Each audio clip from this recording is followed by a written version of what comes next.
Bos días a todos. Gracias por acompañarnos esta mañá no 7º foro sobre os territorios e o patrimonio.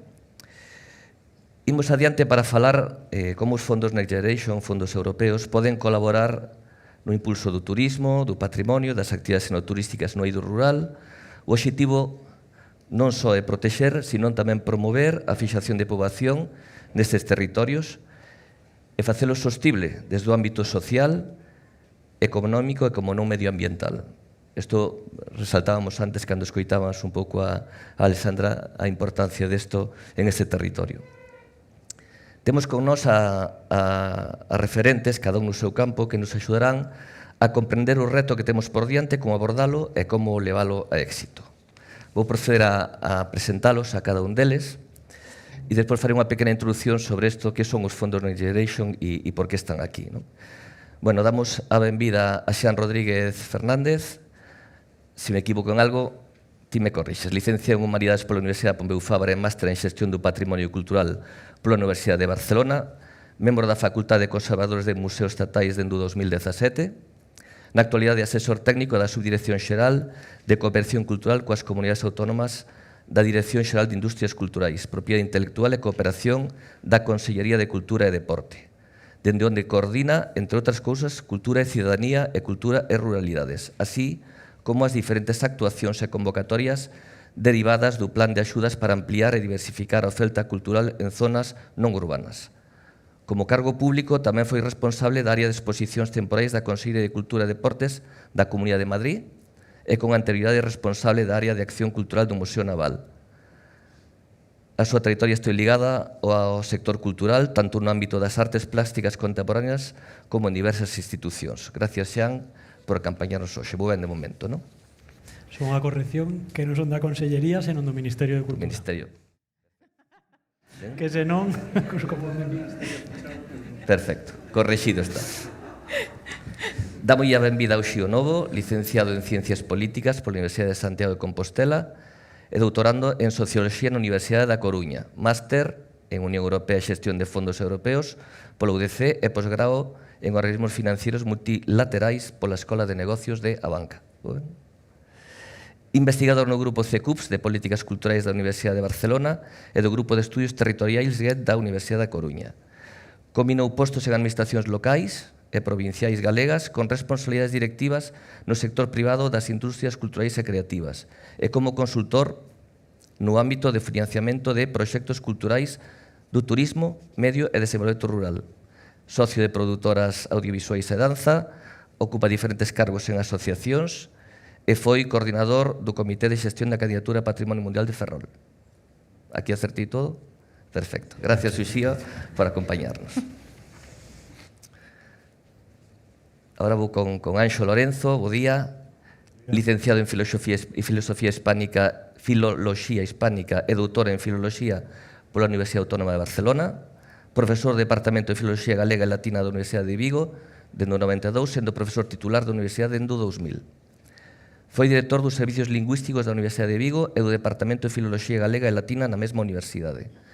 No ámbito da política lingüística, ademais de dirixir un servizo lingüístico universitario, participou na elaboración do Plan Xeral de Normalización da Lingua Galega, autor de numerosas publicacións sobre política e planificación lingüística. Foi secretario xeral de Política Lingüística da Xunta de Galicia no período 2009-2012 e dende o ano 2012 ao 2018 foi secretario xeral de Cultura da Consellería de Cultura, Educación e Ordenación Universitaria, pasando en outubro de 2018 a ocupar a Dirección Xeral de Cultura da Consellería de Cultura e Turismo, onde segue sendo director, aunque cun nome diferente da Consellería. Moitas gracias, Anxo. Aquí non me equivoquei en nada, non? Bueno, aquí se me equivoco ahora con Luisa, así que vai ser peor, porque nos coñecemos desde fai tempo. María Luisa Boquete Pumar, secretaria xeral técnica de Agader, da Axencia Galega de Desenvolvemento Rural, licenciada en Dereito Comunitario pola Universidade de San Pablo CEU e máster en Mercadotecnia e Xestión Comercial por ESIC. Iniciou a súa andadura profesional na empresa farmacéutica AstraZeneca e funcionario no alto órgano da Administración Autonómica Galega durante 13 anos. Do 17 ao 21 foi directora de programación de GAIN, que aí nos coñecemos.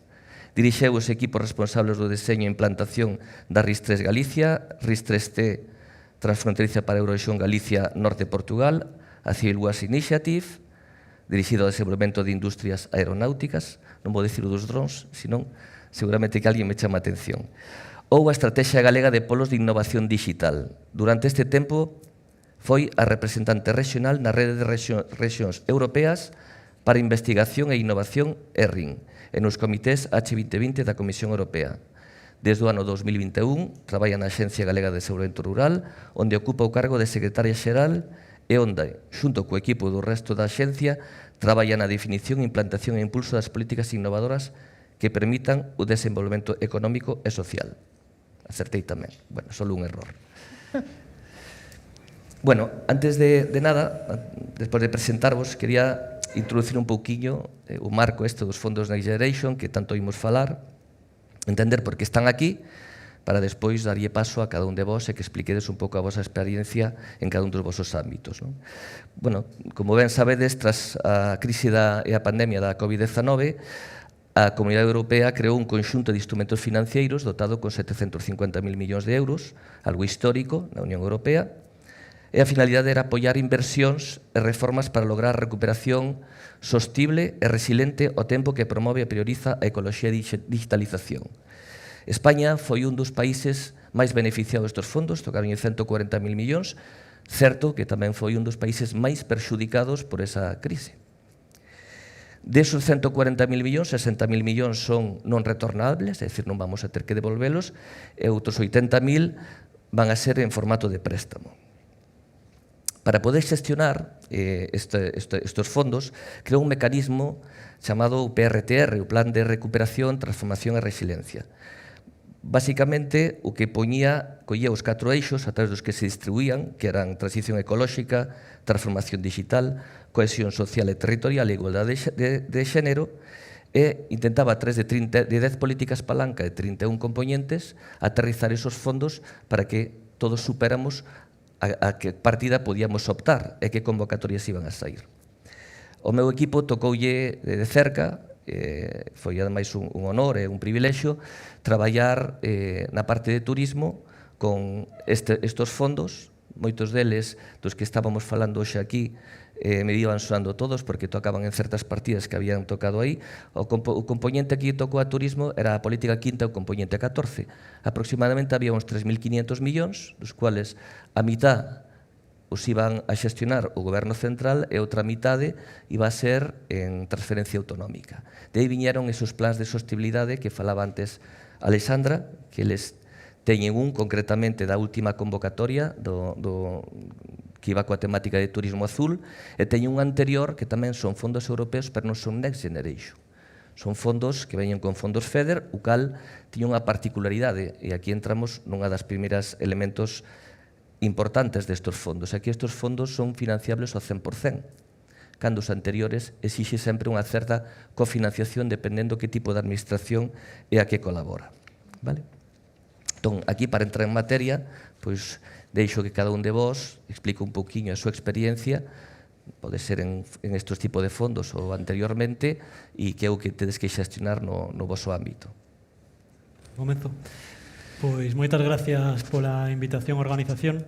A verdade é que é un placer estar aquí como representando o Ministerio de Cultura e a mí personalmente porque son de Chantada, dunha deses concellos da Ribeira Sacra e dunha parroquia ribeirá como é Campo Ramiro. Así que esta mañá, cando viña para aquí, a verdade que me facía moita ilusión estar aquí. Eu veño dentro do Ministerio de Cultura e Deporte, da Subdirección Xeral de Cooperación Cultural coas Comunidades Autónomas, que neste marco que se plantexou agora dos fondos Next Generation, dentro do Ministerio de Cultura e Deporte, coordínase unha parte deses fondos que chegan dende Europa.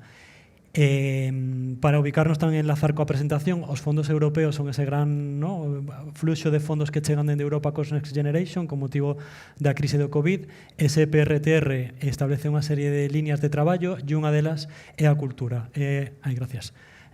Traballar por revitalizar o sector cultural. Dentro desa línea de traballo, establecese unha serie de eixos tamén. E un deles fala precisamente de que a cultura é un elemento tamén de cohesión social e económica que é fundamental para traballar nesa resiliencia cara a futuras crisis. Ese que se chaman componentes, digamos, que son os como pequenos caixóns que están dentro dos fondos europeos, en un deles pois aparece unha partida presupuestaria que o que se traballou dentro do Ministerio de Cultura, dentro do programa Cultura e Ruralidades no que estou a traballar, é crear unha liña específica destinada a proxectos culturais en áreas non urbanas, que é da que veño a falar agora nesta presentación. Os fondos europeos, o marco é de 2021 a 2026-27, pero esta primeira fase plantexouse 2021 a 2023. É dicir, que estes fondos que xestionan as comunidades autónomas e que Galicia convocou en 2023, 22 e 23, de alguna maneira xa se executaron. Ora vos comento ao final un pouco unha actualización nese sentido, pero sí que me parecía importante facer un repaso a que fai, eu creo que especial a esta liña de axudas e de alguna maneira que nos revela do ecosistema cultural ligado ao medio rural. Como decía, este plan de axudas, a primeira especificidade que creo que cabe salientar é que está destinada precisamente a iniciativas culturales ligadas ao medio rural. E, bueno, todos os que estades ou traballastes con fondos europeos hai moitas complicacións e contradiccións, pero, bueno, aquí o importante era definir un medio rural que ben definido pola lei e son concellos que teñen menos de 30.000 habitantes e que a vez cumplen o requisito de que teñen menos de 100 habitantes por kilómetro cadrado. Sabemos que a realidade non sempre se axusta a eso e hai concellos que quedan fora, pero bueno, era unha maneira de delimitar estas axudas e estes 20 millóns de euros que se distribuíron entre as diferentes comunidades autónomas. A segunda especificidade deste plan de axudas é que non é un plan sectorial, é dicir, non é un plan para o patrimonio histórico, non é un plan para as bibliotecas ou para as artes escénicas, senón que permitía acollerse a estas axudas calquera tipo de proxecto que estivese ligado ao sector cultural. E eu creo que isto é moi importante porque cando falamos de cultura no medio rural, encontramos unha especificidade que moitas veces non se dá no medio urbano, que as iniciativas son moito máis híbridas, que chegan a públicos moito máis donde hai unha maior variedade de públicos, máis interxeneracional, porque non hai uns nichos, non hai unha masa crítica, uns contextos tan específicos como nas cidades, nas grandes cidades. Entón, por eso creíamos que era importante que estas axudas pudesen chegar a calquer tipo de iniciativa que traballase na cultura, non na cultura como sector, senón na cultura conectada con outras esferas da vida, como pode ser a saúde, o benestar, temas que teñen que ver con reto demográfico. Digamos que esta conexión da cultura e esta idea da cultura non sectorial, senón enlazada con todo o que ten que ver coa maneira de habitar o territorio, era un dos eixos que está detrás do programa de Cultura e Realidades que levamos a cabo no Ministerio. E a terceira especificidade era que non eran as axudas únicamente para o sector público ou privado, senón que estaba aberta a todo tipo de axentes, públicos, privados e dentro dos privados con ánimos en ánimo de lucro, porque, como xa saiu esta mañá tamén, somos moitos os axentes que traballamos no medio rural e era importante que se vira tamén ese reflexo da complexidade do sector cultural. O que vos paso aquí é a página web de Ecosistema Cultura Territorio, que é a identidade baixo a que imos publicando todo o que ten que ver con este plan de axudas. Isto foi un empeño dende o principio, porque como era o primeiro plan de axudas para o sector cultural no medio rural, queríamos facer esa foto fixa do sector, de como se atopa o sector e de que impacto tivo este programa. Entón, aquí tedes información de todas as convocatorias e resolucións durante estes 2 anos. Tedes un mapa, unha cartografía de proxectos beneficiarios. Aquí trouxen o xío a Fundación Uxío Novoneira, que foi beneficiaria. O hito deste plan de axudas eran conseguir acadar 400 proxectos e xa imos casi polos 500 e vese que se vai superar esa cifra e son moitos os que quedaron fora. É dicir, que mostra que hai un sector cultural ligado ao medio rural moi potente, moi diverso e con iniciativas de moitas tipoloxías. Entón, esta é unha base de datos que nos interesa moito e que creemos que é un mecanismo que pode ser útil para pensar políticas culturales de cara ao futuro e que dá unha idea desta diversidade. Non están volcados todavía todos, hai como casi 300, faltan convocatorias por resolver. Aquí Galicia foi a primeira en convocar, foi un pouco a que serviu de referencia ao resto de comunidades, pero hai algunhas que todavía están pendientes de resolver. E, de feito, este plan que vos dicía que ten 2 anos, falábamos agora que na conferencia sectorial, que é o organismo onde se acordan este tipo de mecanismos que vai ter lugar agora a finais de novembro, vaise plantexar unha prórroga dun ano para todas estas comunidades que teñen un remanente que non puderon executar todo o presuposto, para que podan sacar unha segunda ou terceira convocatoria, que entendo que no caso de Galicia, que foi sempre por diante nos prazos, que non é o caso. Entón, aquí simplemente Bueno, vedes que hai moitos proxectos galegos, traigo aquí tamén unha serie de proxectos que de alguma maneira ilustran tamén ou axudan a ver a diversidade de proxectos que poden ter cabida neste tipo de axudas.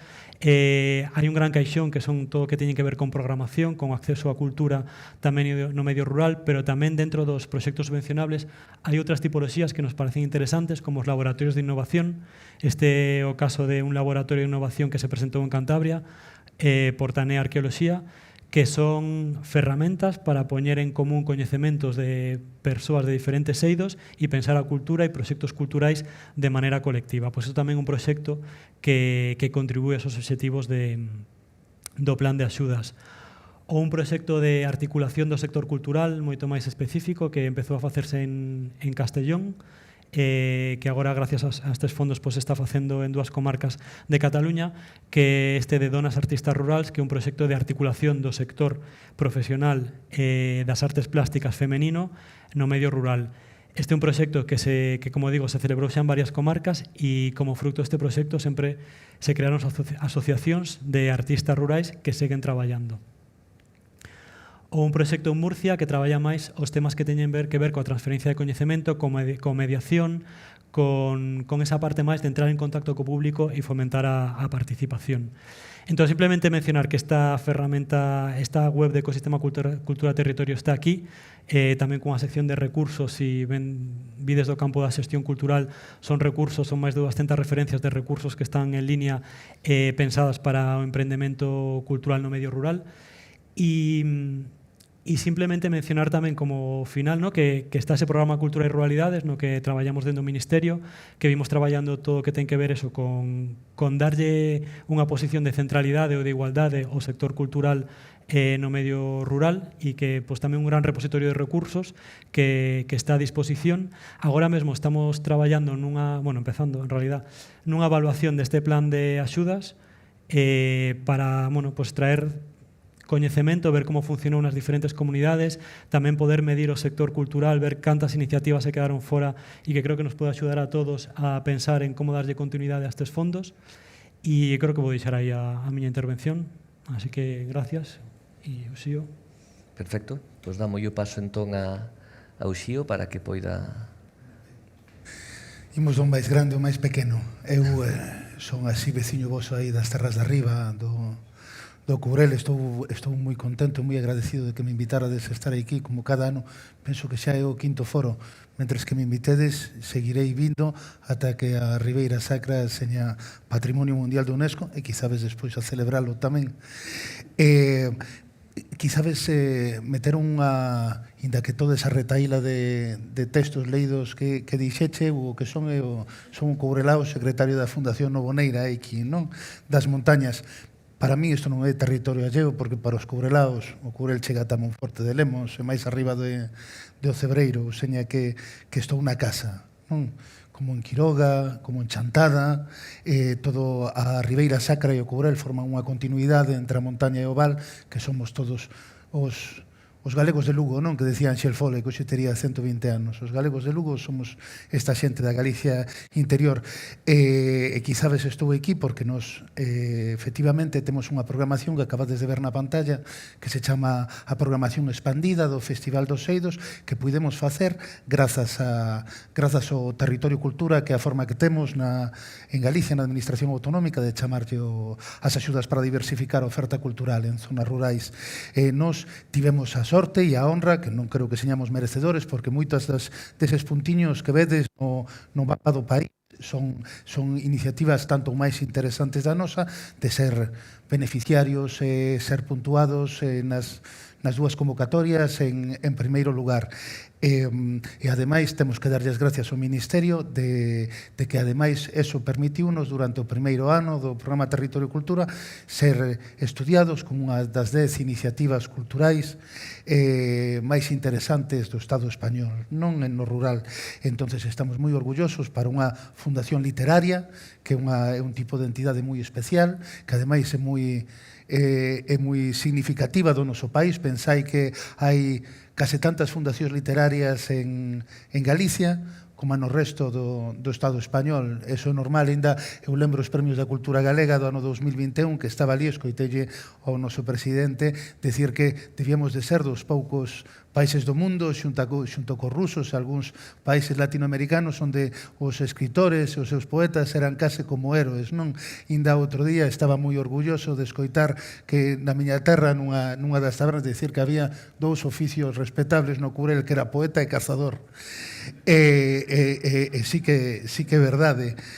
Nos, o Festival dos Eidos, simplemente tenta que facer o que se facía antes cando se acababa a sega e a malla no San Xoán, en Santiago, que era, se comezaba a tocar cando se acababa de traballar e se facía unha festa e todos traballábamos xuntos. Eso forma parte de hibridación da oferta cultural. Fixemos ese festival dende o ano 2015, tentando non só de intentar facer un festival internacional de poesía, que é o que nos compete a nós, e de literatura, senón intentar traer un pouco da oferta musical que se daba noutros sitios do país. Nos decíamos así, en plan grandilocuentes como somos, que tentábamos que por un día houbera a mesma oferta musical no Courel, a mesma oferta escénica no Courel, que podía haber nas programacións de Santiago de Compostela ou de Berlín ou do San Froilán de Lugo, non? Que tamén nos é cercano. E o que puidemos facer gracias aos fondos Next Generation, despois duns anos facendo esta programación, a que todos estades convidados, sempre o último domingo de agosto de cada ano, porque a última fin de semana antes de que marchen os emigrantes. Nós temos moitos en Barcelona, xa sabedes que por todas as nosas terras cada un ten os emigrantes, os do alén, nun determinado territorio. Nós intentábamos facer isto e grazas ao programa de descentralización que propuxemos aos fondos Next Generation, o que puidemos saltar dende a nosa aldea de Parada coas súas aldeas de Paderne e de Sabane e de Moreda, saltar esta programación que conseguía que efectivamente chegaron a xuntar case un milleiro de xente na horta, cos problemas que eso dá despois para que volva a erva para as vacas, a todos os concellos da montaña. Como vichedes na pantalla, nos, gracias ao programa Territorio Cultura,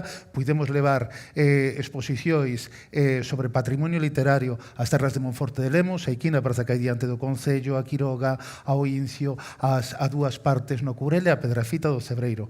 Grazas aos fondos Next Generation poidemos organizar roteiros, porque ademais nos pensamos que os roteiros é unha das formas que temos, ademais de encontrarnos a xente que vivimos todo o ano no territorio rural, a xente que ven nova e andar, porque andar é unha cousa revolucionaria. Moitas veces hai sitios nas cidades e nos aeroportos que xa están todos privatizados e non podes andar.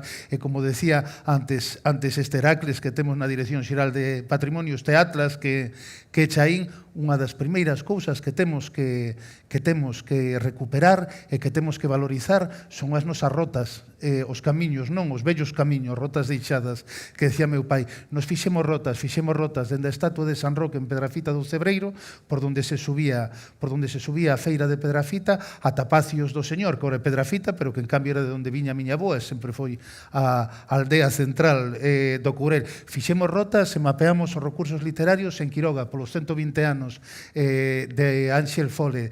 Tamén temos unha cousa moi interesante cos que temos de Monforte, que ainda onte tiven ocasión de velo cando cheguei a dormir aquí, que facemos unhas residencias que se chaman Escrita no Remoto. A min o do remoto gústame, é como de Writing into the Wild, non? Daquela película que había, e que consiste en que traemos a unha escritora senlleira, seña galega ou de fora, como Yolanda Castaño, que agora temos ademais a ledicia de que foi Premio Nacional de Poesía este ano, ou María Sánchez, que ademais gustoulle tanto que se veu a vivir aquí, agora é veciña do Sabiñao, 15 días a Monforte, a traballar no Pazo de Tornes, a biblioteca, que tedes un dos mellores museos, unha das mellores casas museos que eu vin en toda Europa, e mira que patei casas para axudar a pensar ben a de meu pai, e tamén 15 días no Courel.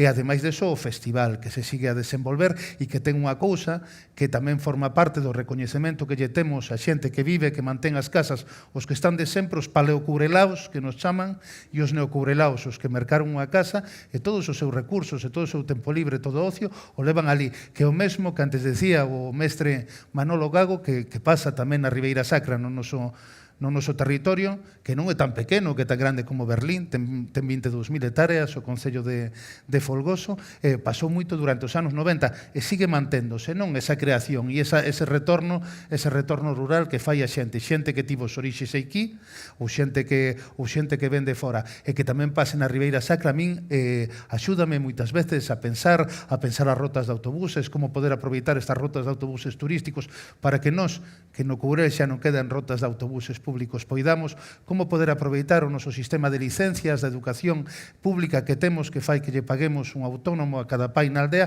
para volver a ter transporte público, porque se non andamos todos nos nosos Land Rover, como facía miña mai, que era a primeira practicante do Courel, por ali subindo e baixando, e temos que facer alternativas, porque hoxe en día non todos podemos ter un Land Rover. Eu teño un Ford. O que quería decir con isto é que unha das cousas que moitas veces non nos damos conta é que por moito que intentemos dende o líder 1 do ano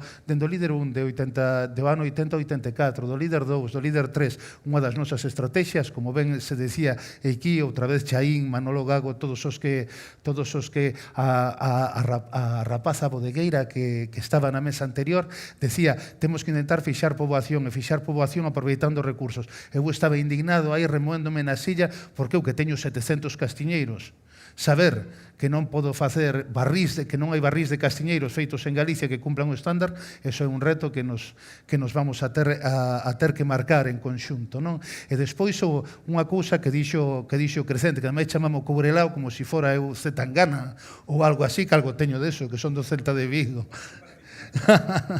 Que dixo que é verdade, nós moitas veces temos que aprender deste gran desafío que foi crear o ben de interese cultural coa directora xeral de Patrimonio Meirande dos que coñecedes aquí neste territorio, porque a nos valería de moitas cousas, en moitos erros ou quizabes circunstancias que nós non podemos sobardar a día de hoxe, porque a que vai a pasar, inda que non nos declaren Patrimonio Mundial da UNESCO por agora, o que se está a crear é unha gran mítica da candidatura eterna de Patrimonio Cultural da UNESCO, como non somos a candidatura eterna do Parque Natural, non, que falta de Galicia. Temos unha reserva da biosfera que permite determinadas cousas que o Patrimonio Mundial non permitiría, senón nos seríamos Patrimonio Mundial. Eu tamén quería volver a repetir aquí outras figuras as que tamén nos temos que orientar para fortalecer esa candidatura que eu teño unha gran cousa, que son unha figura que se chaman os SIPAM, os Sistemas Integrados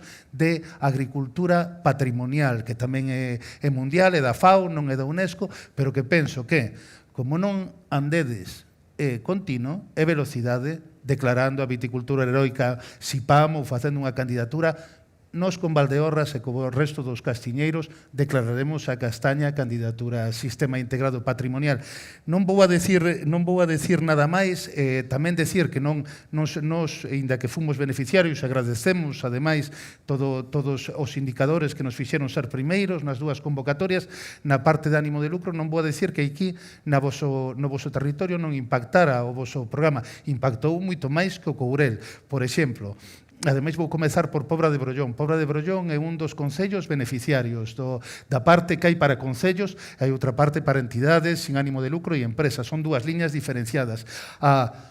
As entidades sin ánimo de lucro e empresas, como Tiburones, tivemos ali, eu creo que non sei se había máis de 180 candidaturas, pero os concellos, como era unha axuda ex novo, tiveron certas reticencias para levalo adiante.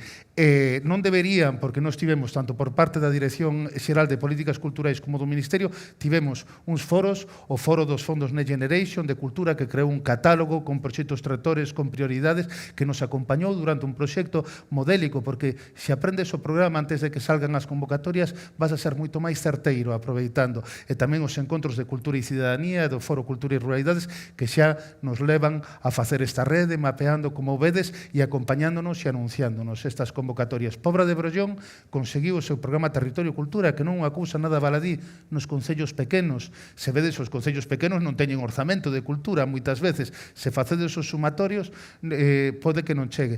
Pero os programas Territorio Cultura impactan con 50.000 euros o ano para actividades no territorio que integran, que normalmente tiñas que facer actividades en 5 concellos, o Grande Courel, no noso caso, no caso de Pincelo, de Chantada, de Pobra de Brollón, na parte de abaixo da Ribeira Sacra, tamén agruparse entre concellos, e convido a que, se no futuro, cando hai outros orzamentos ou en base aos fondos estruturales, se faga un benchmarking deste tipo de programa, de axuda á diversificación da oferta cultural en zonas rurais, vos presentedes dende as administracións públicas, non só dende o tecido civil, que temos que estar vivos, pero nós xa estamos todos con Territorio e Cultura. Dicirvos unha cousa, afirmar a inviabilidade do rural é afirmar a inviabilidade de Galicia, pero para ter unha vida plena no rural, nós, cos nosos problemas nas estradas que vamos sobardando no Courel, os vosos problemas de planificación, os transportes movidos, os nosos problemas de xestión e de viabilización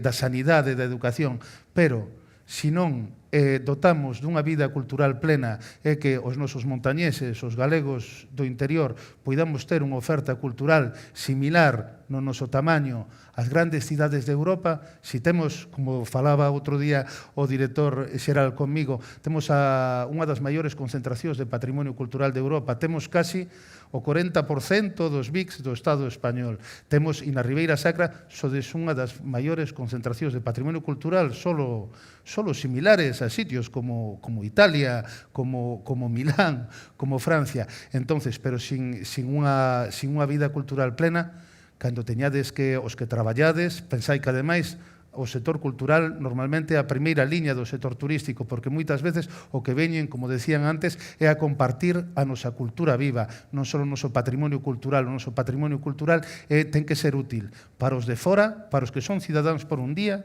de aquí da Ribeira Sacra, e para os de aquí tamén. Entonces, decirvos que todo este tipo de que sempre defendades na medida das vosas responsabilidades e iniciativas privadas unha oferta cultural, porque fará que teñades un territorio vivo, e veciñas e veciños, e nada máis. Moitas gracias.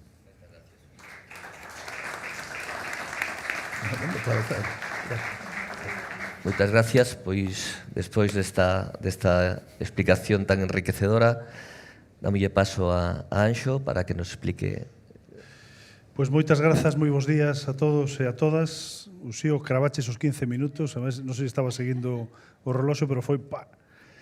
Ben, eu quero saudar antes de nada, saudarvos obviamente a todos, a todas, os membros da mesa que estamos aquí compartindo esta charla, a todos vos, obviamente, e tamén os organizadores por ter pensado en nós. Non tiña que estar eu aquí, conste, quero dicilo, aquí a persoa convidada era o colega Jacobo Sutil, o director da Axencia Galega de Industrias Culturais, que foi a través da Axencia da Consellería de Cultura, a través da cal se xestionou este programa en concreto de Territorio e Cultura. Non pode estar por diferentes motivos de axenda, pero permíteme estar a min, que obviamente, como filólogo, encántame falar, como político tamén me encanta falar, e sobre todo falar deste tipo de cuestións nas que levamos xa tempo traballando.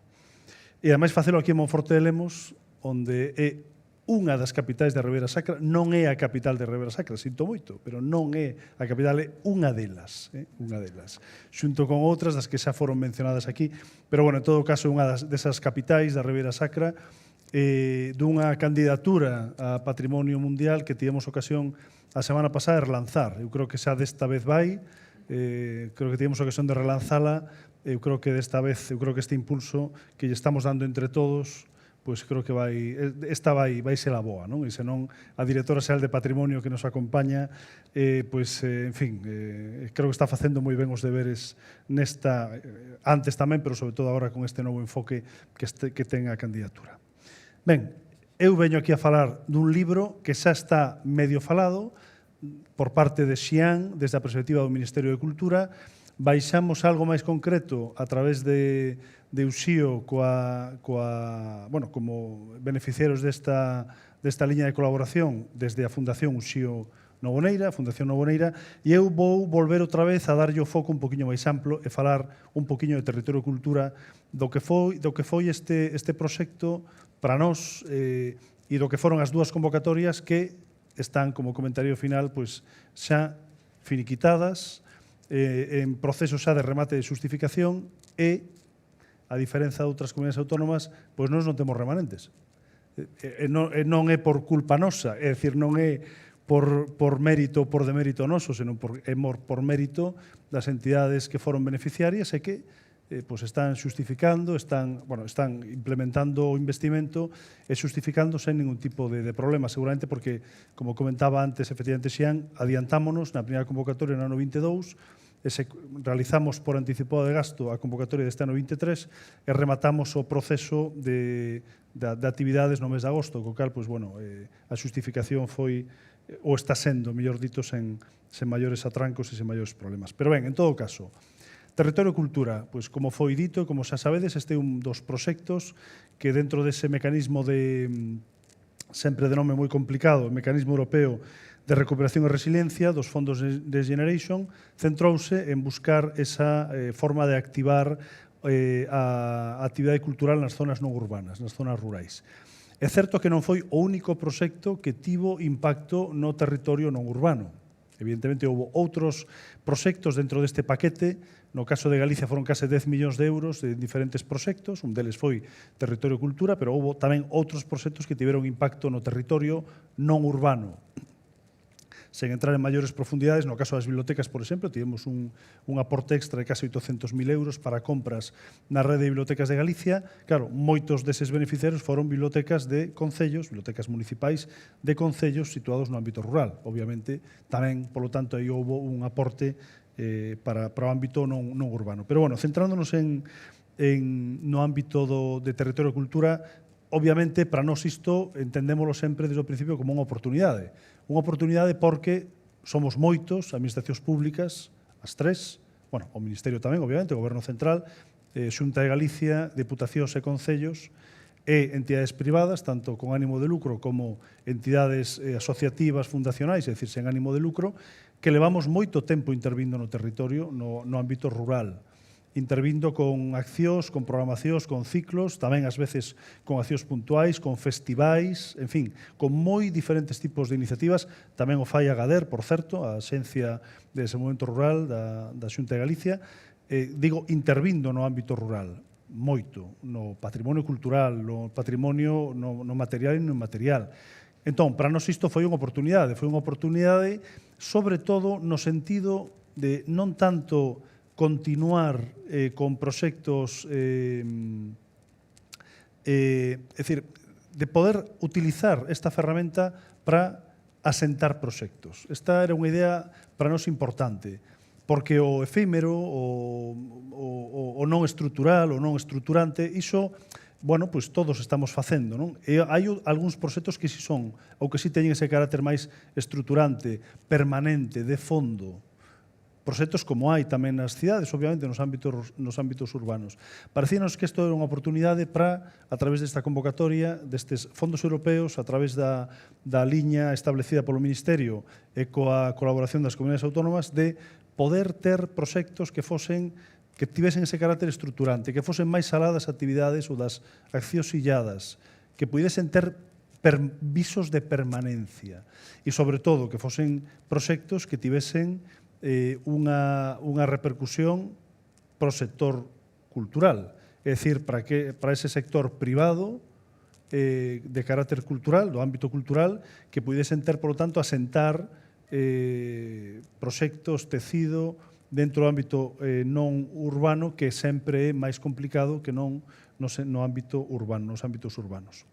Pero, como digo, non partíamos de cero, ademais, nun país como nós, onde temos pois, un sector cultural e unha actividade cultural viva, dinámica, que ocupa moito territorio. Temos unha cultura popular cun enorme arraigo, que temos, pois, efectivamente, patrimonio, temos ese patrimonio vinculado co turismo, temos entidades asociativas, temos máis de 5.000 asociacións culturais, temos 150 fundacións de carácter cultural, é dicir, temos moito desa actividade cultural tamén vinculado co noso ciclo de festas. Sabedes o que significa a festa en Galicia? En Galicia hai 1000 festas. Dides, non, hai máis, sí, hai 1000 no mes de agosto. Só no mes de agosto hai 1000 festas en Galicia. É dicir, temos unha configuración, temos un territorio, ademais, cunha despoboación, sí, pero temos cunha poboación moi importante e diseminada por todo o territorio. Temos case o 50% dos núcleos de poboación que hai en España, case, o 50%, é dicir, son moitos núcleos de poboación. É dicir, que temos unha actividade cultural moi vinculada con ese territorio e, por lo tanto, como digo, isto para nós entendémoslo como unha oportunidade. Que fixemos? Pois o que fixemos foi poñer en marcha o programa Territorio Cultura, para o cal fixemos dúas convocatorias, unha no 22, outra neste ano, como dicía, no 23. Utilizamos un criterio para poder participar no caso do territorio incluído neste programa bastante amplo. Non quixemos deixar fora concellos ou proxectos que puidesen darse en parte do territorio e por iso utilizamos, como digo, un criterio, un listón moi alto. Eso tamén quero dicilo. Por qué? Pois porque consideramos non rural as poboacións de máis de 30.000 habitantes e porque establecemos como densidade de poboación pois mínimo por debaixo dos 100 habitantes por kilómetro cadrado. É dicir, dos 313 concellos que hai en Galicia, 225 concellos ou neses concellos eran elixibles para esta convocatoria. É dicir, pusemos o listón bastante baixo no sentido de que queríamos ter moitas opcións para poder seleccionar as candidaturas que finalmente entrasen. Por lo tanto, os obxectivos estaban claros de aumentar, intensificar o máximo posible a oferta cultural, que poder desenvolver esas capacidades do sector cultural galego para cadar un tecido moito máis sólido e despois activar programas que fosen o máis estructurantes e duradeiros posibles. Ben, vou comentar entón algúns resultados destas dúas convocatorias. Ao final, o investimento nas dúas anualidades foi de 1.300.000 euros, algo alrededor de 1.300.000. Houbo finalmente 29 propostas que foron elixibles, subvencionadas, 13 no ano pasado, no ano 22, 16 neste ano 2023, e as accións das entidades locais e tamén das entidades privadas chegaron a 85 concellos das 4 provincias. Como comentaba agora o Xío, moitas, no caso das entidades privadas, como agora comentarei, abranguían varias localidades, non estaban centrados nunha soa localidade. A tipoloxía de accións foi amplísima, exhibición, divulgación, formación, en fin. Houbo tamén proxectos de concienciación social, ambiental, en fin. E nos ámbitos os que se dirixiron as actividades foron moi diversas, danza, teatro, música, audiovisual, por suposto, literatura, artes visuais, patrimonio inmaterial, etc. Sobre os proxectos desenvolvidos, algunhas ideas para, aínda que estamos nunha pequena valoración do que foi o resultado deste programa nestes 2 anos, pero sí algúns aspectos que vemos e que se poden ver, ademais, moi fácil collendo o que o programa, os programas que se desenvolveron. No caso dos proxectos de entidades públicas, liderados por entidades públicas, son, en xeral, proxectos que tenderon a reforzar a dinamización da oferta cultural local en cada concello, cousa que era perfectamente previsible e esperable, pero fomentouse unha actividade cultural descentralizada. Na maior parte dos concellos en Galicia son concellos que teñen unha certa superficie, entón tenderon a reforzar a descentralización de actividades por parte dos concellos beneficiarios e tamén coa existencia de oferta en espazos que estaban con moi pouco uso ou en desuso, directamente en desuso. E no caso das entidades privadas, houbo máis proxectos de entidades privadas que de entidades públicas, en parte polo que comentaba seguramente o Xío, no sentido de que as entidades públicas, moitas delas tiñan dificultade para poder armar proxectos, e tamén porque é certo que, en xeral, as entidades públicas que podían ser beneficiarias tamén tiñan outras capacidades para poder chegar a fondos de financiamento ou vía axudas xerais, ou estou pensando no noso caso en Cultura no Camiño ou incluso en Agader, ou tamén no caso das axudas que ofrecen as deputacións provinciais tamén para un certo tipo de actividade cultural. Entón, como digo, houbo máis beneficiarios do ámbito privado, con ou sen ánimo de lucro, e aquí o que temos é, por unha parte, houbo entidades que tiveron axuda nas dúas convocatorias, caso da Fundación Uxío Novoneira, non houve ningún concello que repetise a axuda dun ano para outro. Tamén, na maior parte dos casos dos proxectos de entidades privadas, foron máis alá do estritamente local, favorecendo programacións expandidas, proxectos expandidos en diferentes concellos, polo tanto, tiveron un carácter claramente local. Apostouse tamén moito por innovación, por emprendemento, pola creación, polos diferentes aspectos de fomento da creación, de base cultural, e tamén con proxectos de establecemento de sinerxías entre diferentes prácticas culturais, e tamén se incorporaron moitos elementos, moitas liñas de actuación vinculadas co patrimonio inmaterial e tamén co patrimonio natural, co ambiente, co medio natural. Ben, futuro. Eu tamén vou chegar aos 15 minutos, para que vexades que... Futuro, moi brevemente. Nos seguimos tendo na dinamización cultural no rural e do rural, unha das nosas prioridades para a Xunta de Galicia, e queremos seguir desenvolvendo convocatorias deste programa no futuro. Non temos remanentes, como xa comentei, polo tanto, non poderemos facer unha convocatoria no ano que ven con remanentes como se iban facer outras comunidades autónomas, pero, bueno, nos cumprimos 2 convocatorias e cumpriron tamén as entidades beneficiarias de maneira milimétrica. Gustaríanos facelo. Estamos vendo que posibilidades temos o ano que ven con fondos propios e con fondos de outra programación, de outros programas europeos, basicamente con FEDER, que é o que podemos acceder, ver como podemos armar unha terceira convocatoria de Territorio e Cultura o outro ano. Imoslle pedir, por suposto, ao Ministerio que se implique tamén nesta cuestión de futuro, porque parécenos que así como temos diferentes ámbitos de cooperación cultural co Comunidades Autónomas, Ministerio de Comunidades Autónomas, noutros ámbitos, que non estaba presente ata agora neste ámbito de cooperación, pois sí que nos parece que pode ser un ámbito interesante e beneficioso para todas as partes e que seguramente poderemos planificar algunha acción conxunta pro futuro. E, desde logo, desde a Xunta de Galicia, no caso de cultura, na Lei de Cultura Inclusiva e Accesible, que xa está no Parlamento de Galicia, o ámbito rural, o territorio, mellor dito, perdón, non o ámbito cultural, o territorio figura como un dos posibles motivos de exclusión cultural, como igual que noutros factores, e, polo tanto, sí que nos parece que todo que teña que ver co ámbito territorial, especialmente con aquel ámbito que non é urbano, sí que nos parece que ten que ser motivo de políticas prioritarias no marco, como digo, desta lei que agardamos poder aprobar antes do remate desta legislatura. E, ao fío disto, estamos traballando na creación dunha rede de dinamización cultural no rural que precisamente nos permita todas estas iniciativas que ata agora cada un facía no marco das súas competencias e no marco das súas capacidades, poder planificalas no marco dunha rede no que esteamos as entidades públicas e tamén as entidades privadas que nos dedicamos a este tipo de cuestións. Polo tanto, pasándome 57 segundos, grazas pola vosa atención e aberto, por suposto, a calquera tipo de interacción despois cando podamos falar entre todos. Grazas.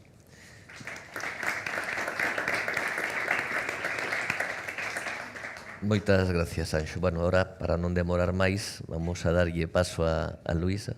Creo que eu non vou agotar os 15 minutos. Bueno, temos ainda 10 minutos ou máis de preguntas, o sea que non hai problema. Bueno, a mí gustaréme tamén, igual que o meu compañeiro, facer unha pequena viaxe na línea do tempo do antes, agora e o despois, se temos algún indicio, que algún temos. Empezando polo pasado, simplemente dicir que ante a crisis que vivimos co COVID, para sorpresa de todos, quen demostrou, o sector que demostrou ser o ámbito máis resiliente, finalmente foi o rural. Parece que a veces non hai mal que por ben non venga, que dende entonces pois as políticas viraron a cara e miraron para o rural. De aí esas palabras que todos que tan famosas se fixeron da directora da Comisión Europea, que denominou o rural europeo como pulso da economía, como tejido de produción, como a mostra de cultura e patrimonio que non se pode perder. e levantaron as más e viron que ou miramos o rural ou estamos perdidos, porque o feito de non invertir no rural xera un desequilibrio moi grande. Os desequilibrios, como sabemos, xeran moitísimas desigualdades e as desigualdades xeran moitas tensións políticas, cousa que ni dende a Comisión, ni dende ningún ministerio, ni dende ninguna comunidade autónoma, ni ningún cidadán a pé desexa que suceda. Entón, chega esta inyección tan grande de fondos Next Generation. Eu vou ser un pouco crítica con estes fondos, a min pareceme que é unha oportunidade única, é verdad, pero que é un pouco unha manzá, un pouquiño de veneno sí que ten. O problema é que se ven o rural demostrou ser resiliente, non estaba todavía preparado para absorber con proxectos suficientemente maduros ou que se puideran chegar a desenrolar nos tempos que os fondos Next Generation nos exixían. Entón, unha cousa é falar de todos os cartos que chegamos a captar, pero aquí o importante é os cartos que podemos executar, e os cartos que poden chegar ao territorio, e que efectivamente cartos que poden subvencionar pois proxectos, como comentaban os meus compañeiros, que verdadeiramente teñan impacto no territorio. A choiva fina, que é o que falamos dende a administración, bueno, pois vense facendo dende aí moitos anos a través de pequenas subvencións, pero os fondos Next Generation non buscaban isto. Buscaban unhas inversións maiores, cun impacto maior que fixera ese efecto panca e que ibese ese desenvolvemento. Pola nosa parte, dicir que dende o rural é verdade que temos, dentro desas pancas, a panca número 1 creo que é a de Axenda Urbana e Rural e loita contra o despoblamento, e quizáis na que mellor podíamos ubicarnos, aunque o bo que ten o medio rural, como dicía antes Anxo, é que é transversal. Entón, no rural, todas as políticas poden despregarse. Pero sí que é verdade que as accións ou proxectos que pudiésemos financiar con estes fondos van orientados dentro desta panca e concretamente dentro do componente número 3 que está dentro desta panca, que o que busca é unha transformación ambiental e digital do sistema agroalimentario e pesqueiro. Dicir que nos, dende a xencia, o que fixemos foi unha captación destes fondos a través da partida, digamos, de REACT, os fondos REACT. O que se fixo foi unha inversión de 1,4 millóns de euros, creo recordar, para a elaboración de un sistema de modelización de sistemas de alto valor natural e agrario. Por que fixemos isto? Bueno, como vos dixen, o rural foi máis resiliente na pandemia, pero o rural, unha vez que analizamos, estaba a perder moita población, non había un relevo xeracional e todo isto facía que a súa biodiversidade tamén estivese a acabar con el. Con este sistema que se pretende identificar esas zoas que teñen esa biodiversidade e reproducilas noutras zonas, non? E para iso que se utiliza, é a modelización deste tipo de áreas a través duns sistemas algorítmicos e levanse a uns mapas, por falar, superponse con outros mapas, obtendo a maior información posible, poder replicar así eses ecosistemas, volvendo a rexerar, digamos, esa biodiversidade que é o primeiro e fundamental que necesitamos, tanto para a atracción de población, para a posta en produción outra vez do rural, sen biodiversidade, digamos, é a base de todo. Ese é o proxecto que ata agora se tiña dende a xencia. Como tamén indicou o meu compañeiro Anxo, nos sí que xogamos moito cos fondos FEADER para o desenvolvemento rural, o programa LEADER, outro tipo de fondos, incluso FEDER tamén está a apoiar algún proxecto que teña un carácter innovador no rural. E de cara ao futuro, dicir que, como mencionei antes, esta panca número 1, esta xenda, crese que se verá máis activada ao longo do 2024. Tamén gustaríanos aproveitar esas oportunidades, como mencionabas, non só de retorno de fondos que non teñan saída, e poder aplicar a convocatorias con eses remanentes. Ese é o reto que dende a Administración temos para poder optar agora a través deses remanentes. Identificar tamén que, bueno, non sabemos se con estes remanentes o que se vai facer é un reparto a través de comisións sectoriais, como se fixo ata agora, o que permite, digamos, dunha maneira menos, que permeabilice menos nas rexións. Créese que se vai facer mediante convocatoria, nese caso as comunidades autónomas, nese caso, bueno, sería máis rápido o acceso aos fondos, pero que sí que é verdade que tamén, a pesar de que vai haber fondos para a xenda dentro do compoñente, é verdade que o tempo que resta para a execución destes fondos pois xa non é moito. Quédanos hasta o 2026 e, polo tanto, isto vai exixir que os proxectos que se presenten a estas novas convocatorias teñan que ser proxectos que xa estén moi maduros. O problema, ese é o problema que temos tamén no rural, que é difícil atopar proxectos que xa estean maduros pola falta de inversión previa que se tivo neste eido. Pero a esperanza, eu creo que é moi positivo e que hai proxectos que están a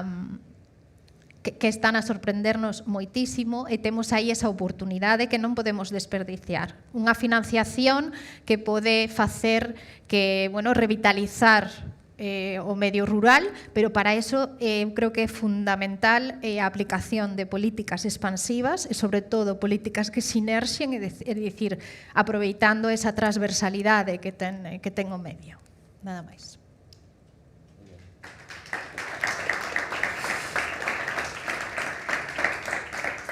Moitas gracias, Luisa. Bueno, antes de facer unha pregunta, quizás faga unha reflexión que me leve tamén a facervos unha pregunta ao mesmo tempo. Aquí tocastes varios elementos. Vou facer un pequeno inciso porque creo que estando onde estamos deberíamos tamén de dar dúas pinceladas de proxectos que hai aquí na Ribeira Sacra que veñen tamén con fondos Next Generation, donde algúns dos que estades aquí participamos en eles. Un deles, falábamos antes, son os ben de interés cultural. Aquí hai unha actuación en Ribeira Sacra concretamente que ven a través de Turismo de Galicia, que ten unha actuación en Belesar en diversos miradores. E tamén falaba desde mobilidade, me parece moi interesante, porque isto ainda non é moi coñecida, porque ainda non se empezou a executar, pero está aprobado un plan para facer un car sharing turístico vinculado ás 5 rutas do Viño, unha delas as daqui, o cal se pondría a disposición aproveitando a chegada do AVE a Ourense, que é o primeiro e o maior beneficiado ahora mismo, que desde aí, cos mesmos sistemas que se poidan ter de aluguer en unha cidade, pero isto vinculado simplemente ao turismo, se poidan vir aquí. Creo que son en torno a 125 coches vinculados ás 5 rutas do Viño. Pero facendo esta reflexión, Luis apuntou un pouco a dificultade que teñen estes fondos. É certo que ven imposto por Europa, que temos hasta o 2026 para executar, pero isto tamén xerou de repente un aluvión de cartos que a infraestructura da administración era que era. É dicir, ao final, proyectar máis fondos, máis proxectos casi coa mesma estructura xerou un problema. Gustaríame saber estes retos os que vos pudestes ou tuvestes que abordar, en que grado de dificultad tivestedes e como vedes e credes que hai daqui unha experiencia que poidamos sacar no futuro. É verdad que estes fondos probablemente non volten, quizás é un fito histórico, pero, bueno, de cara a aproveitar como leccións aprendidas, que sacaríades en ese ámbito? Que os fondos europeos foron unha grande oportunidade, pero se tiveramos que escoller unha das múltiples críticas que lle podemos facer foron o tema dos prazos. Foi un reto tanto para a administración pública canalizar todos estes fondos para todas as administracións como para os propios beneficiarios que se viron sometidos aos prazos que moitas veces eran contrarios á propia desarrollo da actividade. Entón, eu creo que é un aprendizaxe que viña condicionado o tema dos plazos, que eu creo que no sector cultural tiñamos moitas dúbidas, porque, por exemplo, neste caso das axudas ao medio rural, estábase falando de que foran axudas importantes que permitisen abordar cambios estructurais, entón estaba nunha horquilla de 25.000 a 75.000 euros. É dicir, para computar como axuda para Europa, mínimo 25.000 euros. E había moitas dúbidas se realmente eso era unha barreira, que o é, para moitos axentes culturais que se manexan con presupostos moito máis pequenos. A realidade foi que non. É verdade que hai moitas asimetrías dentro do Estado e hai comunidades onde hubo máis dificultades e menos con este tema, pero, por exemplo, aquí en Galicia, ¿no?, que esas 28 ou 29 iniciativas que puderon xestionar e justificar estes fondos. Entón, eu creo que no sector cultural sí que había un grado de madurez que non é homoxéneo, que permitía atopar proxectos que tivesen esa capacidade de asumir a xestión deses fondos, deses 25-75, en tan pouco tempo, pero tamén están quedando outras iniciativas fora que algo tamén a pensar. Entendo que o grado de experiencia dos axentes colaboradores en outros proxectos tamén debe ser importante. Claro, aí tamén hai unha transferencia aí de coñecemento, porque o que estamos vendo e un pouco o objetivo dese análisis que queremos facer agora é as diferencias territoriais, porque hai administracións que están máis preparadas, que coñecen máis o sector, que dan un acompañamento maior, e outras onde o sector rural non ten tanto peso e non está tan articulado, non hai eses canales de comunicación que axudan moito. Por exemplo, no Foro de Cultura e Ruralidades, presentouse Galicia, presentaron as axudas, foron os primeiros e serviu para que todas as comunidades que estaban ali dixeran hai unhas bases, xa fixeron este traballo, ímonos a aproveitar. Eu creo que eso é fundamental. Saxo. Creo que aquí hai varias cuestións, ¿no? Porque efectivamente, eu creo que no caso noso, claro, no caso de Galicia, hai un sector privado moi competente. Non é por nada que estades aquí algúns exemplos de sector privado moi competente, con moita capacidade, que sabedes facer ben as cousas, tanto entidades en fin de lucro como entidades con ánimo de lucro, é dicir, empresas culturais con experiencia en programacións, en ciclos, como dicía antes, en festivais, é dicir, hai moita capacidade. Nos adiantámonos, pero porque, como comentaba Xian, adiantámonos, pero porque a cousa estaba moi clara. É dicir, que nos tiñamos moi claro que aquí había proxectos para poder facer esta convocatoria de Territorio e Cultura, que foi como chamamos aquí, a este proceso, porque había capacidade plena. E así, efectivamente, comprobamos que, efectivamente, nos beneficiarios, as entidades públicas, houbo máis dificultade para tirar deles, ¿no? É dicir, no que é un pouco esta convocatoria. Ahora ben, claro, eu xa no plano máis do que comentaba agora Luisa, ¿no? Un pouco de realmente todo este esforzo de en pouco tempo, porque ao final estamos falando de poucos anos. É dicir, estamos falando dun período prácticamente 22-26, non? Se non pasa nada raro, se non hai algunha prórroga de última hora, estamos falando en poucos anos, en 5 anos, de investimentos que e agora falo en xeral, non? O sea, non só no ámbito cultural, senón en moitos outros ámbitos onde igual por cuestión de tecnoloxía, de capacidade, incluso a hora de plantexar os proxectos, a hora de realizalos e a hora de justificalos, vai haber problemas, vamos ter moitos problemas. Eu estou convencido de que en xeral, España e en Galicia vamos ter dificultades, non?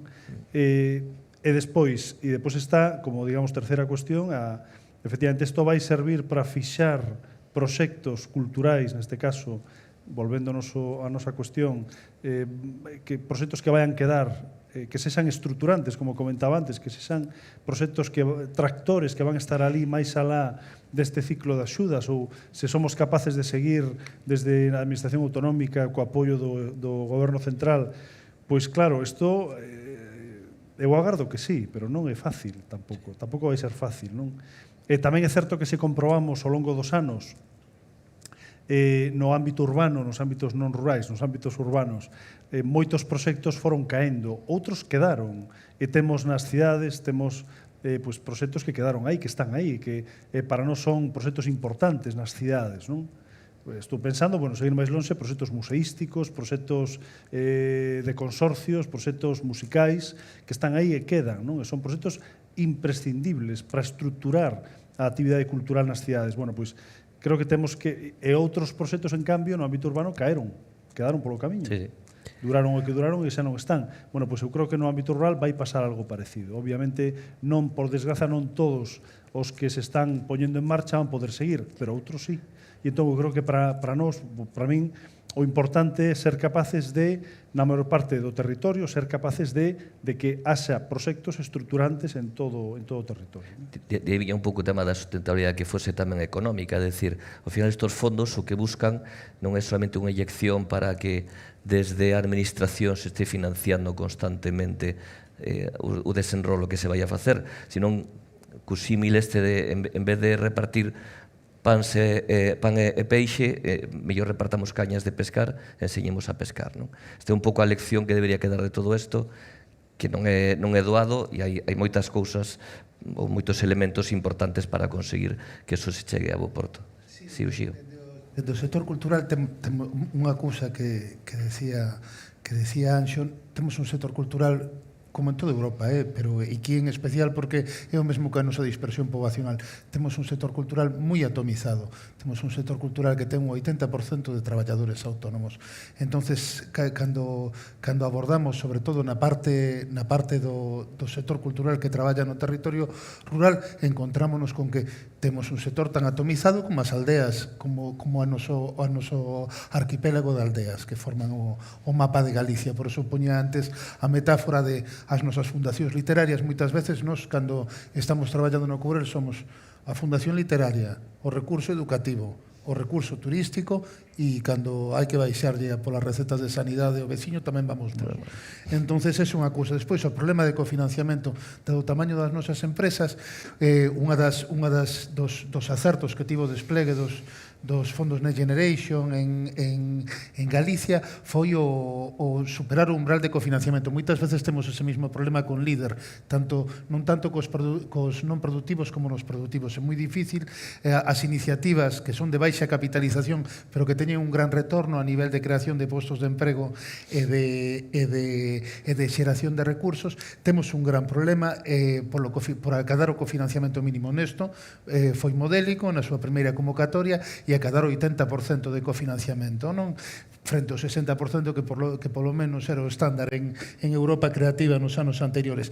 É moi importante, antes dixo unha cousa o alcalde de Sober moi importante, se Alexandra Seara tivera non sei se é unha axuda directa, unha axuda competitiva, pero se Alexandra Seara tivera unha técnica ou un técnico de captación de financiamento, podería captar moitos recursos en diferentes convocatorias que hai competitivas sin tirar dos nosos orzamentos propios, tanto autonómicos como locais, para fortalar o consorcio da Ribeira Sacra. E despois hai unha cousa que vamos a ter que comezar a pensar por estar tan atomizados como que tamén fixeron en Alemanha, que outro dos grandes acertos foron o despliegue de axudas de aceleración de empresas no sector musical, que é moi potente no rural. Pensade que cando falamos do sector musical en Galiza, no rural, falamos do sector musical tradicional, do sector dos festivais e da verbena. O sea, falamos en 4 brazos, e a principal liña de financiación do sector cultural, o sea, a principal liña de actividade do sector cultural en Galicia. Vamos a ter que ir non só a aceleración de empresas que permite que os nosos autónomos e autónomas se convirtan en empresas con un impacto dun financiamento significativo que fai que poidan realvar a formato de sociedades limitadas, etcétera, sino que vamos a ter que ir o que decía Anxo. Vamos a ter que ir a fusión de empresas. Pensai que o sector cultural non é un sector moi subvencionado, ao contrario, somos un sector extractivo. Aportamos máis ao PIB galego e aportamos máis ao emprego galego, 2 e 3% do orzamento, inda que o orzamento é verdade que nos últimos 10 anos o orzamento cultural da Administración Autonómica Galega e con el os despliegues locais se incrementou moito, pero seguimos sendo un sector extractivo, como as canteiras de Lousa da miña terra, ou seña, que tal? Como facemos? Como Alexandra Seara, que traballa 24 horas ao día. Tamén é así. Eu creo que este tipo de políticas de un umbral de cofinanciamento razonable con aceleración e fusión de empresas, xunto con un mapeado e un traballo en rede, por exemplo, unha das cousas que non falamos foi da Rede Aldear, que aglutina 42 iniciativas culturais nas provincias da Galicia e interior e fai que nos distribuamos entre nós os diferentes proxectos. Eu creo que nos nas expectativas de futuro estaba. Creo que debemos de ir por ali. Nos pensamos que é unha das, quizás a quinta pata, non, do estado de bienestar para de verdad poder ter unha vida rural plena. Temos educación, temos infraestructuras, temos actividade económica, pero é que estamos na Ribeira Sacra. A viticultura heroica é unha industria cultural. E nada máis. Bueno, moitas gracias, Uxío. Non sei se temos tempo para algunha pregunta máis, creo que estamos fora de tempo, por tanto me din que non. Bueno, nada, antes de nada agradecerlles a todos as súas aportacións. Me parece moi interesante todos os temas que tocamos aquí. Falamos de turismo, falamos de cultura, falamos de patrimonio, falamos de medio rural. Creo que todo está interconectado. Ao final, ao principio, cando eu falaba de turismo, para mí o turismo, que é a industria da felicidade, non se podría entender se cando chego a un territorio non o abordo con respeto e tamén con curiosidade para saber que é o que pasa aí. Creo que o que se desenrolou aquí ao final son todos uns certos produtos turísticos, ahora se chaman experiencias, deixou de chamarselle produto, o cal me parece algo moi interesante, que se seguimos a cultivalo, primeiro vamos a ser capaz de respetar o noso e conseguir que a xente siga aquí, pero tamén a quen nos veña a visitar, que nos visite con esos ollos curiosos, que todos que veñan nos din que isto é único, inimitable, que o conservemos. De acordo? Por moitas gracias a todos.